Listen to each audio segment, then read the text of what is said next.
Hey everybody, and welcome to the Halfy Hour. I'm really loud. I don't know if I should be able. Do you hear me really loud in your headphones? I hear you very clear. Very clearly. I don't know if we can turn that down or something. Okay, that's a little bit better. I'm here with Aaron Ross, cornerback for the New York Football Giants, formerly of the University of Texas, short stint in Jacksonville. Spent a lot of time from the state of Texas. Texas boy. Has floral everywhere. This wasn't an accident. It wasn't an accident. It looks really good. I can't pull that off.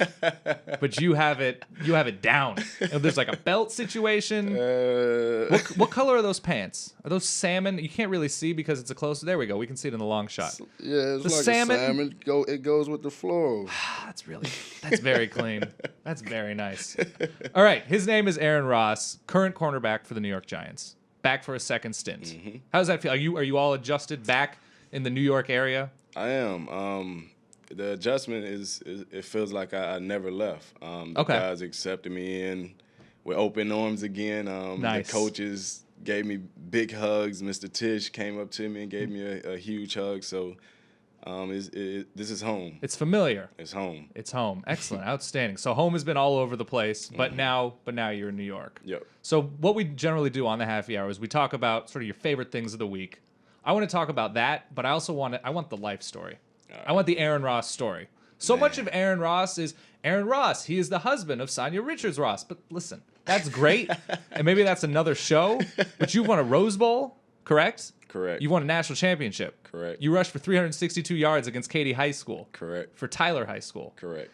You have won 2 Super Bowls. Correct. I feel like there's enough to talk about with all of that stuff. We don't need to get into Olympics. We don't need to get into the fastest couple alive. There's so much more beyond that. So that's what we're going to talk about. So how long have you been back in New York? For about a week now. Okay. What do you like to do when you're in the city? You live outside of the city, closer to the Giants facility, but what do you like to do when you're in Manhattan? I love to do.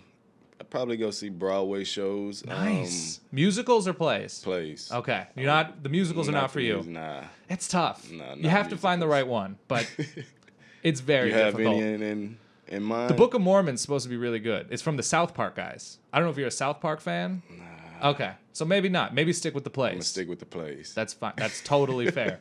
Totally reasonable. So you go to places. Is there food you like to eat in New York? Like, oh, I'm back Italian. in the city. I got to go here. Up here, it's a lot of Italian, so... Do you have a favorite spot? Nope. Not just as long as it's Italian. As long as it's Italian, I try it. Nice. All right. And it's the off season right now. Do you have a routine? Did you work out this morning? Are you working out every day? I did. We work out 4 days a week. And okay. The one day that we're off, try to get a little treatment in and get your body back under you. Get your body right. I can't say get your body back under you. I can't pull off that pronunciation. That's the theme of this episode so far, is things I can't pull off. But anything that you saw on TV this week, best thing you ate this week, what stands out now that it's Friday? What was the best thing? Let's see. Well, I enjoyed Joe's Crab Shack this week. I ate it at least 4 times. What? At least. In it's New right Jersey? Around the corner in from Jersey. Yeah. What's your go-to dish there? Oh man, I love the crab cakes. Crab cakes are real good. What is the name of that bowl? It's like a soup? It's like a lobster bowl. It has corn in it. That sounds ridiculous. Mashed potatoes, shrimp. I've ate it 4 times in a row. So 4 times. It has to be good. That sounds fantastic. All right, that is a perfectly reasonable answer for the best thing you did this week. But let's start at the beginning. So you go to the University of Texas. Mm-hmm. You get there via Tyler High School. Yep. What was your recruitment like to Texas? Oh man. Because you're like it was 2001. So this is like pre all of like the crazy scout rivals, a million interviews, a million coaches calling you. It's pre like crazy recruiting. Right. But what a lot of people, I graduated in 2001, went to the University of Texas, went through tour days, and then because I went to 4 different high schools, I wasn't clear with the clearinghouse. So it was an academic issue. Exactly. Right. So I had to sit out 2 years, and then I started my real freshman year in 2003. Did you like school? Did you like going to? Yeah, I mean school. I graduated, passed the ACT, SAT. It was just I had to go to 4 different high schools, and the transcript missed half a credit half a credit. Half a credit is what did it. What did it? That's awful. All right. And when did you? So you're in high school. You're a star player. 362 yards against Katy High School. I just like picking on Katy High School. Like, you couldn't stop him. What's wrong with you? So you're in high school. You're a star. When did you first realize that maybe you weren't just good, but that you were outstanding and you were a Division I talent? Oh man, not until Texas gave me my scholarship. Really? Yeah, I didn't start playing football until high school. Okay. Yeah, so and that's unusual growing up in Texas. Yeah. And growing up, my mom had us at a young age, so my grandmother raised us. Okay. And she really didn't allow us to play sports. Really? Yeah, so I kind of moved away with my dad, moved to San Antonio, started school there, and then got into a little bit of trouble. So I had to go back to East Texas. Okay. And that's what kind of settled me in. The coach set me down and told me that I really had an opportunity to become a star. Right. And I think that's what really put me on track. Was it just football or other sports? Yeah, basketball, track. Did you like football the best, or were you just the best at football? I really loved basketball. I still love basketball to this day, but I'm 6 foot. So. Yeah, so am I. That's where the similarities end. So you like basketball, you played football, and then was Texas your first scholarship offer? Were you getting interest from other schools? I was, a lot.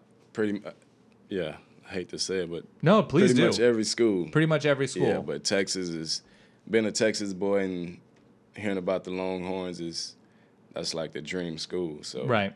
So did you go to camp there, and that's where they saw you? What was the process of your recruitment with Texas? Well, we went to the high school that I went to. We were really good. Mm-hmm. So a lot of colleges would come and just come to our practices, sit in our games, and I was having great performances. So the UT actually gave me a scholarship on my birthday. Offered me a scholarship my junior year on my birthday. Once they offered it, were you done? I was done. You were done. You didn't consider anywhere else even beforehand? Beforehand, I was thinking about Miami, of course, LSU, those type of teams. But once I talked to Coach Brown, I was sold. That was it. Did you visit anywhere else? Did you see other campuses? Else. Nothing. Done deal. I actually turned down the plane. They sent a plane from LSU to come get me, and they recruit East Texas really well. Yeah. And I didn't go. That was that. That was it. Did you meet with any other coaches? I did a lot. How was that? It was cool. It was nobody stood out. Nothing good. Nick Saban didn't show up and walk up to you this tall and. Like I said, I really didn't know too much about football. I didn't know too much about the whole recruiting process. Yeah, okay. So I just had open arms with everybody. But Coach Brown, once I met him, I fell in love with him and the opportunity to go into Texas. That seems reasonable. Okay, so you arrive at Texas. You have the academic issue. That gets sorted out. So this is now 2003 that you start playing, and you're a rotation player. Yep. You're playing under Dwayne Aquina, noted DB coach at Texas. Still there. Yep. Still there. What do you have fond memories of Aquina? How does he rank with other DB coaches, defensive coordinators? How does he rank among those in your career? I consider him the top. He's number one. He's number one. Awesome. He's put out a lot of guys from UT in the league for his DBs, and he teaches you a lot. He's an ex-quarterback, so he kind of sees from the other side and lets you know what to look for. So makes sense. And he's very passionate. So he gives you That's that a very fire. nice word for fiery. He's fiery, boy. All right. He'll get after you. Of course, in high school, I was kind of an offensive player. So I really wasn't big into contacts. But I remember the first thing he told me, you would never play here if you don't tackle. That makes sense. And so you were recruited as a DB. As a receiver. You were recruited initially Roy as a receiver. Williams, B.J. Johnson, all of those guys were there. So I went over to the wanted to get DB on the field side, and it worked out. Nice. And now Jammer had just left, so that all makes sense to me. All right, so is there a particular time that Coach Aquina chewed you out? Is there a particular time where he got in your face where he's like, that was fantastic and that made me a better player? Oh, the whole time. The whole time. There was time. not one memorable speech over anything else. Yeah. Speech is very kind. I think word, that was the main one when he told me that I'd never get on the field if I didn't tackle. And that was early on. That was early on. Perfect. So that he set me straight from the very start. And my senior year, that was the final time where he kind of got off of me, and it's been great. You're an NFL player. He did something right. No, he did everything great. Film study. He shows you how to watch film. Right. Scout the other team. He's a great coach. Great, really great. Nice. All right. So this is 2003. He tells you should probably tackle if you want to get on the field. Yeah. Cut to 2005. You're on a national championship team. Mm-hmm. 2004. You go to the Rose Bowl. You take down Michigan. Yep. 2005. You're on the team. It was a pretty, I don't want to say easy season because you're playing in the Big 12, but not a ton of scares. Mm-hmm. You have the Oklahoma State game where you're down, and Vince has the 35 to 12 or something by halftime. you were 19 down. I forget the exact. Yeah, it was something like that. Vince Young has the ridiculous pump fake and then runs for 453 yards, whatever it was. So that was the big scare. Then you get USC, and everybody looks at that game and they think of the big moments. They think of Vince Young. They also think of the big moment where Reggie Bush tries to lateral the ball. And who is there making that tackle as Reggie Bush is making an awful decision? But I was Aaron so Ross. happy he made that decision. Especially because that was like an up and down game for you. Yeah. So the first quarter is awful for you. Yeah. But then you sort of make amends, and the rest of the game is fantastic. Right. So you have this ridiculous career at Texas. 2006 is your senior year. Mm-hmm. That's your senior year. That's Colt McCoy's first season. Yep. When you look back at your Texas career, was there a particular receiver, either in bowl games or in the regular season, that stands out to you as being hardest to cover, most challenging, anything like that? Because you won a lot of awards. You did real well. I'm telling you this as if you don't know. I would have to say that USC game. It was like a NFL game. If you look at that roster, it's like over 30 people in the NFL now. Of course, guarding Dwayne Jarrett and Steve Smith. Those guys were, I would have to say, those were the best matchups. And, of course, having Leinart throwing on the ball in that system. Ridiculous. It was ridiculous. What separates, now that you got to the level where you were an All-American, you were Defensive Player of the Year, all these things, what separates a really good receiver from an NFL receiver who's still in college? Is it the route running? Is it the general size and speed? What is it specifically like, this is the difference? Man, I think in the NFL now it's the system. Okay. It has a lot to do with the system and the quarterback. You can go against a great receiver, but the quarterback is average, or if so everything was there. Everything. Leinart, the line, everything was there. the system. They had everything. And then you have these like 5-star athletes. Exactly. That's ridiculous. All right. So next week is draft week. You go in the first round to the Giants, 2006. What do you remember about that process, the combine, the interviews with teams, the sort of the nerves leading up to knowing what your future is going to hold? What do you remember about that process? It was fun. It was really fun. I really enjoy I enjoyed the combine. It was something that I felt like I was really good at, just sitting down, talking to someone, meeting, talking to them about something I already know. So that was fairly easy. And the drills is something that at UT we basically practiced the combine the whole year. So it felt like I was at practice. And the whole process, as far as draft day, I stayed at home with my family, went to San Antonio, and had a nice family get-together. I was actually outside throwing the ball with my little cousin when my name was called. Really? Was that on purpose, or you I think it was on purpose. Just to stay looser, you're nervous, And my brother ran outside and told me that Michael Griffin had just got picked number 19 to Tennessee.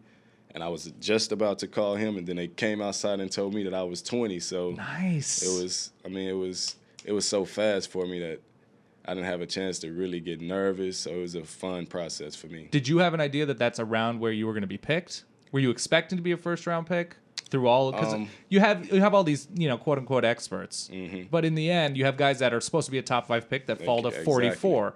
Exactly. So were you expecting around there? I was expecting that. They were telling me the whole time that I would get picked up between 15 and 28. Okay. So, but like you said, anything could happen, and I could end up being third, fourth, fifth round. So I think that's what made me go outside and just relax, because my mom, my grandmother, everybody was kind of making me nervous. Right. They're making me nervous right now as I'm listening to figuring out where my future is going to be. So you get the call that you're going to New York. Had you spent time on the East Coast? I mean, you're from Texas. You're spending time in the Southwest. Never. And it's funny because I told who was my girlfriend at the time, now my wife, that I wanted to... A nobody, by the way. That I wanted to go to visit New York. Right. And they called me, and I was here for 5 years. So and only won 2 Super Bowls in 5 years. Only 40% of your years ended with Super Bowl rings. So you get the call to go to New York. Are you happy about a new experience, a new area to live, and obviously a big city? It's very different than getting drafted by Cincinnati or Minnesota. This is a lot of expectations, a big media presence, obviously. So you're happy, you're excited, and you get there for minicamp in the spring. What was the initial transition from being as good a college football DB as there essentially was that year, and now you're a first year nothing? What was the biggest change, the biggest transition? I think that's what it was. Just getting in there, and it's like you're just thrown in with the wolves. Okay. So I was just like a small pup, especially the first game. I remember I was thrown in and to guard T.O. against Dallas, and just T.O. Yeah. So it was very it was a big eye opener for me when I first got here. But hey, that's what they drafted me for. So. Is it the physicality? Is it the speed? What is it? The playbook? There's like learning. What was the biggest obstacle for you? I think the playbook, and then of course trying to get on the field, have everything slow down. Like you said, the speed of the game is 10 times as fast as the NFL. You have linebackers running the same speed as you. Defensive linemen running just a pretty little much bit there. slower than you. Yeah. So I think the speed of the game was the biggest adjustment. Okay, so the speed of the game, and now you're 5 years with the Giants in your first run with the Giants. You win 2 Super Bowls. When did you really feel comfortable? When were you like, I belong? I am a really good defensive back. When did that happen? Oh man. Because obviously your position requires you have to play with more confidence than you probably should. Exactly. So when did you hit that level? Oh man, I would have to say I started feeling comfortable and confident probably week when I got my first 2 interceptions my rookie year against the Jets. That's when I kind of settled down and felt like I kind of told myself, man, it's just like college. Yeah. And that's how I tricked myself. It's smart. But other than that, I felt like then I got hurt, and that kind of shot my confidence a little bit. Right. And year 4 and 5, when we went back to the Super Bowl, I felt like that's when I was back on top of my game. All right. So you have the So now at this point you have Super Bowl, National Championship, and Rose Bowl experience. Which game were you most nervous before? First Super Bowl. First Super Bowl. Yep. Is the most nervous you? Are you like a puker before games? Nah. I really don't get nervous. Okay. Yeah, I'm not a emotional guy, nervous guy at all. But right. that first Super Bowl, being a rookie and a starting rookie. Right. Against the best team supposedly ever played NFL football. Who were you matched up against in that game? Wes Welker. You're up against Wes Welker, who's now a Denver Bronco. Yep. What was it like guarding Wes Welker? How is he different than other receivers, other than the Caucasia thing? What is the challenge in guarding Wes Welker? He has a lot. He's very crafty. He has a lot of option routes, so he kind of just run where you're not. Right. And of course he has Brady back there to throw him the ball. Not a bad thing. But he's very crafty, so I think that was the biggest challenge. All right. And so now you've won a Super Bowl. You're with the Giants. You're feeling comfortable. I'm trying to figure out what the question I'm trying to ask is. What was the moment that you realized you're like, I'm going to be an NFL career player? Like, this isn't just like, I've made the league, I'm playing, I belong. Would you like, now I have to figure out what the next few years are going to be like? What was that process? It was serious, especially when you realize that you're a important part of the defense. You're not, like you say, you're not just a draft pick. Right. You're a very important part, and I think that was the moment where you really have to sit down and grow up and realize that this is not just for fun now. It's a job, it's a career, it's a way to feed your family. Mm-hmm. So you kind of start to take care of your body a little more, less partying. Okay. More film study, so you treat it like a job. That makes sense. All right, so now you go to a second Super Bowl. Mm-hmm. Easy. Nothing.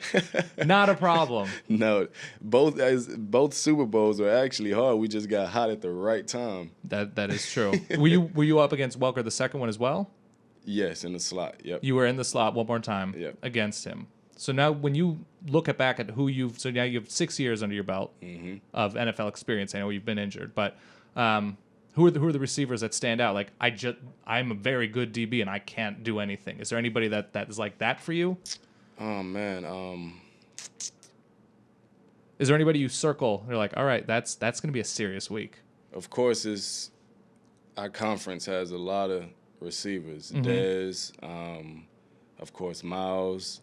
And then you go to Philly and you get the speedster. Deshaun you just can't let him get past you. You can't let him get on top of you. There's nothing you could do. And Macklin, I mean, it's so many receivers. Of course, Megatron is.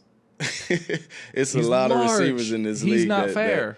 That you definitely you think twice about and you circle them on your calendar and try to get all of the tendencies that you can on them. Right. And now the NFL is actually looking to the college game for offense, especially. You're seeing teams you saw what the 49ers did last season, Seattle, some of the wrinkles, of course, Washington, who you're going to play twice this year. How does that change your job as a DB? A lot of people look at the fact that like linebackers now are being read for options and defensive ends are being read for options and all the backside stuff. But how does it change what you do as a player? Does it change how you watch film, knowing that you have these different looks that are so different than what you're used to these past few years? I think it makes it fun. Really? Yeah, I really do. College was fun because you really don't know what to expect. It brings different types of packages in. So I think it's going to make the game more exciting, especially with the high-powered offenses now. And now you need 4 or 5 DBs on the field. And I think it's a great time for DBs right now, especially if you're competitive. It's a great time for speed. Great time. So it should be exciting. I'm very excited about the opportunities that guard those new offenses. Is there a team you like watching just as a football fan? Like maybe it's your week off and you're like seeing what's going on. It could be college, it could be pro. As a football fan, who do you like watching? I like watching Washington. When I was in Jacksonville, I didn't, because I saw RG3 train when he was in college. My wife trains at Waco, so I had a chance to see him train a little bit, and they implemented his offense basically. And I have a lot of friends from UT that plays on Washington, so I enjoy watching him a lot. Do you ever think about what you could do with the ball in your hands? Be honest. I do. 362 yards against Katy High School. I miss offense. I always joke around with Eli if I can go out there and run a couple of routes for him. So I definitely joke around. I joke around with the running back coach. I don't want to run up the middle, though. I just want toss me the ball on the outside. Yeah, an end around. Not a big deal. We're talking about speed here. That makes sense. All right, you go to Jacksonville. You leave Jacksonville under a little bit of – there was a cloud, I think it's fair to say. So what have you taken from your time at Jacksonville? I actually enjoyed my time in Jacksonville. They're probably one organization that'll allow you to go to London and see your wife run during tour days. So I definitely thank them for that. And the organization is first class. They treat the players with the utmost respect, and the fans, even though we only won 2 games last year, they came and supported us 100% every game. So the experience there was good. It's just the losing. That's tough. It's tough. With your background, especially. It's very tough. So I think that was the only thing that I kind of didn't like. All right, so you're back in New York. Was there a decision? Did you consider other teams? Did you take other meetings, or this was home? This is your best chance to win. What was your thought process in the offseason figuring out your future? Well, actually, as soon as I got released from Jacksonville, they called my agent about 2 hours after that. And okay. So I didn't really have a chance to really dwell on it. Okay. And once they called, I wanted to be back here. That's it. Like I said, it's home. Italian food. I need Italian food. That's what did it. Look, there's a lot to like about Jacksonville. I'm not positive of everything, but the Italian food can't be anywhere near. Yeah, that has to be it. They have Whataburger in Whataburger Jacksonville. is good. They have it in Texas as well. So see here, I've had Whataburger, and it's really delicious, but it's really salty. 100% beef. I'm not used to that much salt. It's biting into a cube of beefy salt. And that's just me complaining. Do you have favorite food in Austin? Tex-Mex or barbecue? If you had to choose one. Barbecue. All right, that's the correct answer. Barbecue. Do you have a favorite spot in Texas, in Austin? Not really. I'm told Franklin Barbecue in Austin. It's like a very unassuming place. It's like behind a CVS or something like that. It's not far from campus. That's supposedly the best brisket in the world. Man, there's like 2 hour line. Something. Franklin Barbecue. I just learned something. There it was. My wife and her parents come down and cook at the house a lot. So homemade's always homemade, better. And they're Jamaican, so we get to eat a lot of Jamaican food. I don't know how you stay in shape. You have the Austin, you have the Italian food, you have Jamaican relatives. I'd be 734 pounds, and you're expected to run 4.4s. A lot of working out. All right, so you spend how much time in Austin during the season, or not during the season, but how much time in Austin in the off season? You're all over the place. What is the general geography situation? Oh man, I love Austin. So as much time as I can great. in Austin, I'm there. I train there. I train at UT. I train with one of my other strength coaches that was at UT. So, right. And he lives in Austin. So I'm in Austin. You're in all Austin. The time. Let's talk about the University of Texas now. Mm-hmm. It's been a disappointing few years. Not up to the standards, I would say, Exactly. that you should probably feel like they should be at, getting the type of talent, in-state talent that they've been getting. Right. Disappointing results. I think fair to say. Yeah. What needs to be fixed? Um. Do you watch those games and say man. they need this? Oh man. I know you're biting your This is tongue tough. because you want to say something, but you don't have to. But when you look at what is the difference between the Texas teams? You can't say Vince Young. That's an anomaly. Texas is not going to have another Vince Young. But what is the difference? What is the adjustment that needs to be made? Oh man. I have no idea. You have no idea. I have no You're idea. smiling as you say that, though. I have no idea. All right. What Coach Brown will get it fixed, I promise. Coach Brown will get He it fixed. will get You it have the fixed. confidence I in have that. I actually went to the spring game and What'd you think? They look really good. The defense is. I'm a defensive guy, so Right. my eyes was all on the defense, and of course the secondary looks great. The linebacker crew and the defense looked really, really good. Right. And Ash, he was throwing really, really good balls to the outside receivers, so the offensive line looks strong, and we have two big running backs and a speedster. So I think we're gonna turn things around this year. I'm gonna tell you something right now. It's April 18th? Is that right, Will? April 18th, 19th? One of them. 19th. Somewhere in there. I'm telling you that right now. If they get really good offensive line play, Yeah. double-digit wins. Not I even a agree. question in my mind. I agree. The running backs are too good. Ash won't have to make plays. Yeah. Bergeron, Malcolm Brown, Huge. and then Jonathan Gray. Yeah. Marquise he's in the Goodwin draft. is in the draft. He's in the draft. He didn't put up huge numbers at Texas. Yeah. But are you confident that he can do things in the NFL? Yeah, the way I think he just needs to get with the right system and let them take advantage of his speed. Put him somewhere in the slot, let him be a returner.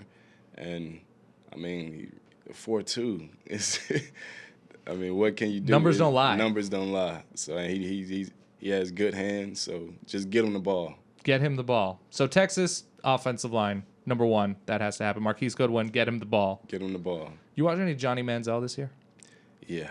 What are your thoughts on Johnny Manziel? He's a really good quarterback. He's a really good quarterback. Athlete, too. Ridiculous. Yeah. He's yeah. Can he be a really good quarterback in the NFL? He's smaller. You're talking about is. like 5'11 and a half ish. Breeze, how tall is Breeze? But is he I don't think he's the passer that Breeze is. Yeah, I think the game is changing. But it is a very NFL-friendly Yes. league for Johnny Manziel. Yes, it is. Very Manziel-friendly. All right, so fun to watch. Josh Wilson. Josh Wilson. That's the name to compare to. All right. So you watch Johnny Manziel. You're watching Texas. Offensive line is the key. Mm-hmm. What else? Do you like watching college football? Or do you have time to watch college football? We really don't have time. We on Saturday nights we have meetings, so we catch a little bit of the first quarter and then maybe the third and fourth. Okay. So that's where you're at with college. Yeah. All right. All right. Let's talk about the thing that you always have to talk about. Your lovely, talented wife, Sonia. My baby. Your baby. This is an Aaron Ross show, but part of your life, obviously. Of course. What is that like for you to have somebody that's that successful in a very similar field, but at the same time, is there a part of you like, I've won Super Bowls. I am successful at my craft as well. Is that tough to like, you obviously want to be supportive, but you don't want to just be Sonia Richards-Ross' husband. You don't just want to be the Ross. Hey, I don't mind. You don't mind? No, that's my baby, man. She's accomplished a lot. Mm-hmm. We're very supportive of one another. So, I want her to be bigger than life. Bigger than life. Bigger than life. So, I'm very comfortable with myself. That's great. I'm comfortable in my skin. So, I told her she can be my sugar mama. That's a great phrase. And I am looking for somebody. My sugar mama, man. I'm looking for my Sonia. That's what I'm going to phrase it like. All right, so she's in the Olympics. You get to go for the Jaguars. What was that experience like to be in the stands? You're so used to being on the field itself. What is the experience like being in the stands? It's great. It was great. Just Are you a nervous husband though? I'm not. Really? I'm only nervous if she's nervous. Okay. And when I've seen her train, and numbers don't lie, like we said before. True. No one has ran as fast as her. So if she has her best race against their best race. And she's training in Jamaica. They run fast in Jamaica. She wins. So the experience to London was great, man. It was, I would never forget it and never be able to thank Jacksonville enough for allowing me to go. Right. And now you two are television stars, or you will be television stars. You got a show. Yeah. Glam and Gold. Which one are you?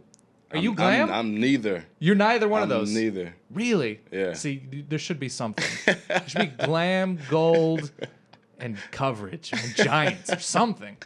You have to get in the title. See, you should have talked to me before this whole thing went down. It premieres July 25th. On the 25th. WE Network. Yep. 6 episodes. 6 hour long. 6 hour long episodes. Yep. What was the process like of being on a reality show? It was good. At first I was a little nervous because most of the reality shows now are a lot of drama and fighting, so I didn't really want that. And you were just like, we just have a happy time. Yeah, we're a happy We're family. terrible subjects. But the company that we have, they were kind of behind the whole thing with Ron's house. So once they told me that, and I'm a big fan of that show. So good.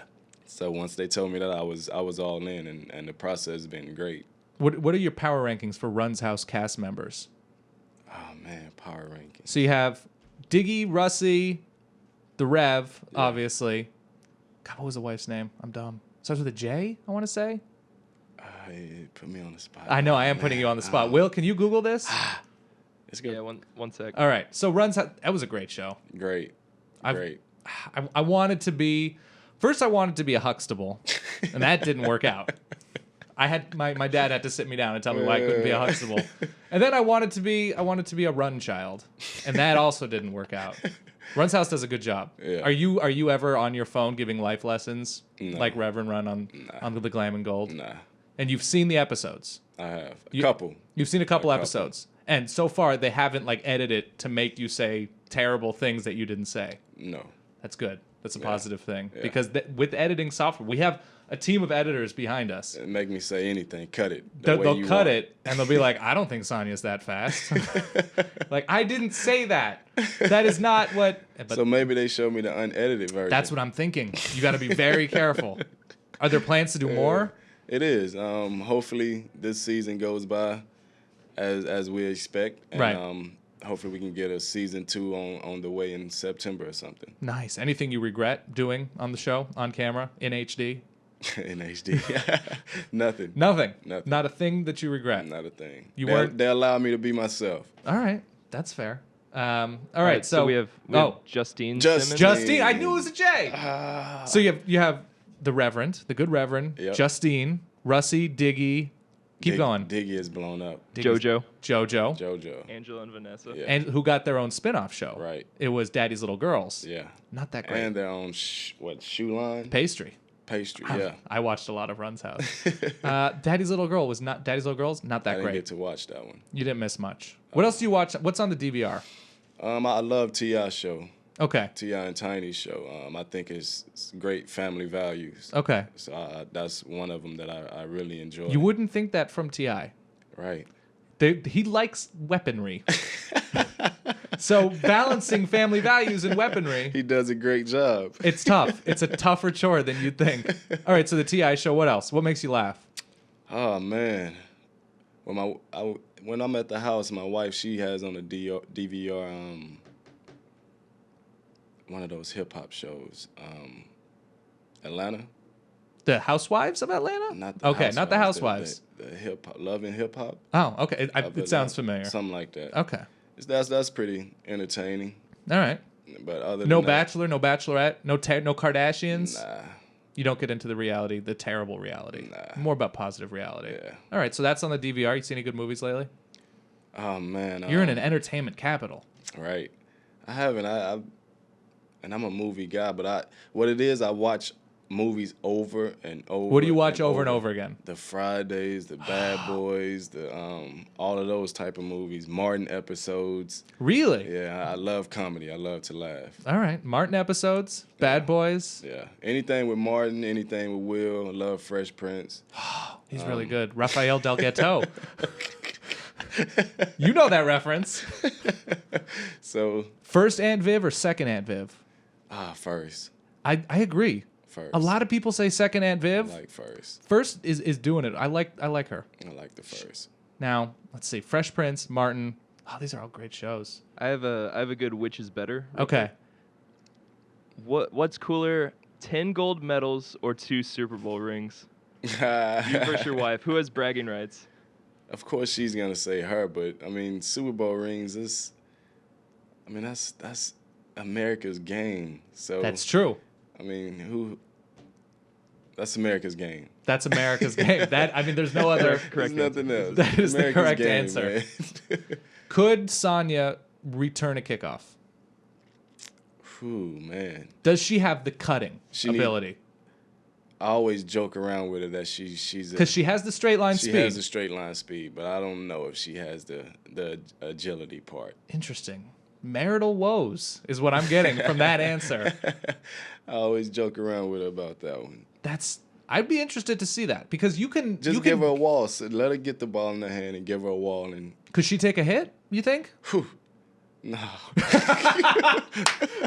No. Well, she's an internationally renowned athlete. I don't think that's a crazy question. No. Could not take a hit. Could not. See, that's the problem. But get out of bounds. That's fine. Get your 25 to 30. Step out. Step out. Hand the ball to the ref. Yeah. Life is good. Yeah. All right. Does she play any other sports? She grew up in Jamaica, so she played a game called netball. It's like basketball without dribbling. Are you any good at netball? Yeah, I can shoot. You can shoot. I can shoot. You're good to go. All right. Will, is there anything else? I feel like this was super thorough. What are you looking forward to about this season? Just the return, man. I'm so happy to be back. It's a different look Giants team. There's is. different guys. It is a lot. What have it's you? A different locker room. What have you seen? Who are the new faces that you've met that you're excited to see on your same sideline during the season? I've been hearing a lot about the young cat, David Wilson. I interviewed him. I've been seeing him. He's very explosive. Just ridiculous. He just run around. Ran track at Virginia Tech. Yeah. So I'm excited about seeing him on the field. I'm going to tell you something. Stay near him. He's a really charismatic dude. Yeah. And if hopefully the glam and gold works out, David Wilson's a star. So I'm saying glam, gold, and Wilson. Yeah. And all of a sudden, you're talking about a hit show, cross-platform. It's great. He does backflips. Everything. Have you seen him throw a grape in the air? I haven't. So what he does is like, check this out. And I'm like, okay. And he takes a grape or like a peanut, something that you can catch in your mouth, food-wise. He throws like 45 feet in the air, like as hard as he like possibly can. I could drop. We're on the 8th floor right now. I would wager that he could catch it. Ridiculous. That's an athlete. That's an athlete. Anybody can run. Anybody can jump. Anybody can lift weights. Not a lot of people that can do that. Hand-to-mouth coordination? What are we talking about here? Yeah, David Wilson's ridiculous. Yeah. The Giants are going to be good. Nice schedule this season. Yeah. All right. That's fair. All right. That guy's name is Aaron Ross. You're new to Twitter. Yep. You're new to the Instagram. New. What's the Twitter handle? Uh-oh. Oh, man. Twitter. Aaron Ross 31. Aaron Ross 31. Aaron Ross 31. And then Instagram is Ross Boy 31. Ross Boy 31. What do you take pictures of? Everything. Everything. What are you going to publicly broadcast to the world on Instagram that you take pictures of? Are you a food, pet? No, not pets. Not pets, but a lot of food. You'll take pictures of the food. Working out. Just getting yoked. Sure. Of course, and my family. That's family shots, food family, shots, friends, a little bit of travel. Yeah. It's a hit. All right, follow Aaron on all of those things. University of Texas. I have a quick fun fact. Oh, we've got a quick fun fact about Aaron Ross. There is another Aaron Ross from Austin, real Texas. Aaron Ross, the skateboarder. BMX biker. BMX biker. Yeah. Have you met him? I haven't, but we've been trying to connect for a couple of years now. Wow. How are you on skateboards, bikes, extreme sports? Have you tried that? Or are you not even? You're probably not even allowed. But I used to love bikes growing up. Really? Yeah. Like off wheelies. Of jumps? I used to love that. Nice. Yeah. This is the question I always want to ask athletes. What's the dumbest thing you've ever spent money on? Jewelry. Definitely. Not worth it. Not worth it. Is there any piece particularly that stands out? Yes. I had a huge watch that I regret buying. So let that be a lesson, guys getting drafted in this city in like 5 days, 6 days. Invest your money wisely. Don't buy a watch. I agree. Look, $100 tells the time all the same. Go with some fashion. He's looking really good. Just invest in that. All right, Aaron Ross, thank you very much for your time. It's been a pleasure. Follow him. Appreciate you having me. Follow Aaron on all and any and whatever you can online. He's blowing up. Find Sonia Richards Ross, or as I like to call her, Mrs. Aaron Ross, because this is the star. Thank you very much for your time. Appreciate it. Of course.